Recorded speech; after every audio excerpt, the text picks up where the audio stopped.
Hello everyone, I'm Raihan and today I want to talk to you about something that has affected me and my family personally. Electricity in Meghalaya. Have you ever experienced a power outage right when you're about to do something exciting? Well, that happened to me when we were decorating our house with bright lights. We were all set, but the electricity went out and our plans for a beautifully lit house were ruined. It made me really sad because I was looking forward to seeing our house all bright and colorful. Now, before we dive into the problem, let me share a bit about Meghalaya. Meghalaya is a small state in northeast India bordered by Assam and Bangladesh. We have some amazing rivers like Umgot, Umni, Mianthang, and the longest one, Umyam, and not to forget the fast-flowing rivers. But we are also in a high earthquake zone, seismic zone 5. Now, the power situation in Meghalaya isn't what it used to be. There used to be surplus electricity, and even neighboring states like Assam used to buy power from us. But with the growing population and the way we distribute power, things have now changed. One major problem is how we generate power. We rely on a dam, but it's risky because the river it's built on can change its course. If that happens, it will cause floods and danger for everyone living nearby. And electricity can cause the wildest of problems if it is not fixed. The most common thing done by electricity is load shedding. Load shedding is when there is a fixed time at which the power goes out. And electricity can also hurt the economy because government offices and factories need electricity to run major parts like PCs and printers. And electricity can also lead to illnesses like stomach ache, indigestion, nausea, and vomiting due to no refrigeration. And foods like milk and meat go bad if not refrigerated properly. And what do refrigerators need to run? Electricity, of course. Without electricity, refrigerators do not run. Sure, they will run for a power cut that lasts for 2 to 3 hours, but the power cuts we face last for almost 12 hours. Continuing on illnesses, some hospitals will not be able to run heavy machinery, and cancer and CT patients will not be able to be treated with radiation and sound waves because these machinery require a lot of electricity. Other than illnesses, electricity can also lead to criminal activity as robbers can steal things in the dark even if he or she is right in front of the owners. Now that's a handful of problems for one power cut. So, what can we do? Well, there are other options like wind power generation, solar power generation, nuclear power generation, and coal power generation. We can use our natural resources in Meghalaya like our wind slopes and our fast-flowing rivers to generate electricity by using wind turbines. Wind farming is a relatively new idea for us, but we can manage it. Actually, when I was doing the research for my TEDx speech, I came across this company on the internet called Suzlon.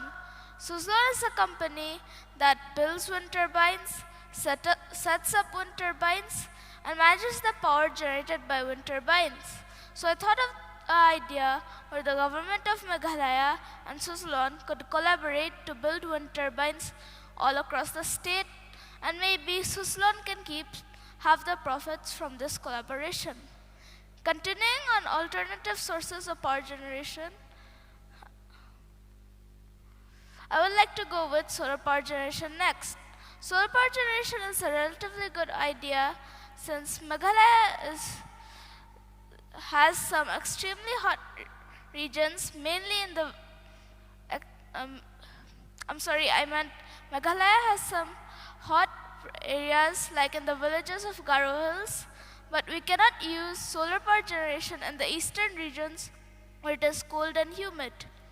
However, we cannot use nuclear power generation totally, as it can destroy the flora and fauna of Meghalaya, and since Meghalaya is in a high earthquake zone, it makes it completely avoidable. But unlike nuclear power generation, we can use coal power generation. The only reason being that Meghalaya is rich in coal, but it can cause the same problems as nuclear power generation. That was the last option, but I have some personalized solutions that we can use at a smaller scale basis.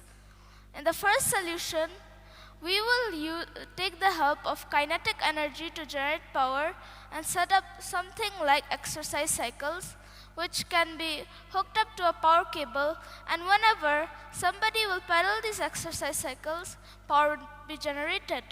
Now, where are we gonna put these? Well, I thought we could have a separate profession, but people wouldn't be likely to have a job like that.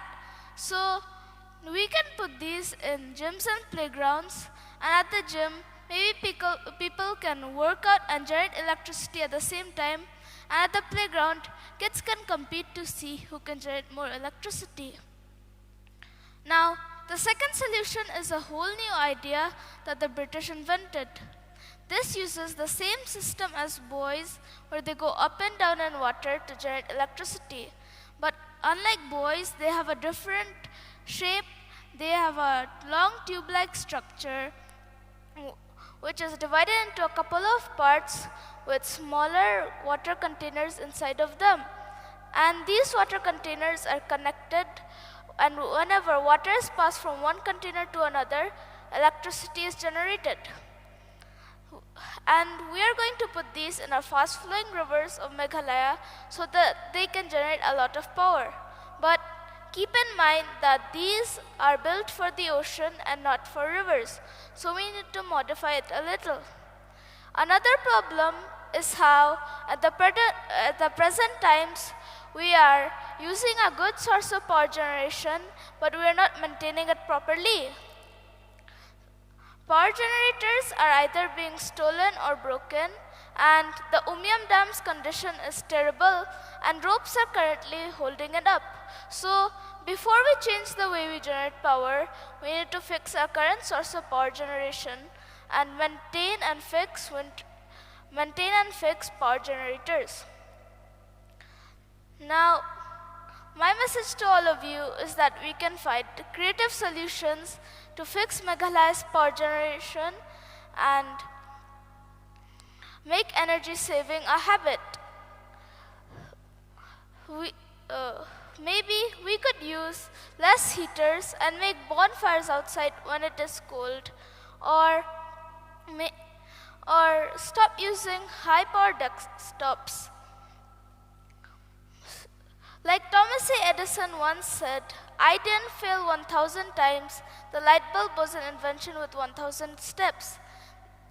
This means that it doesn't matter how many times we fail to fix Meghalaya's power generation, those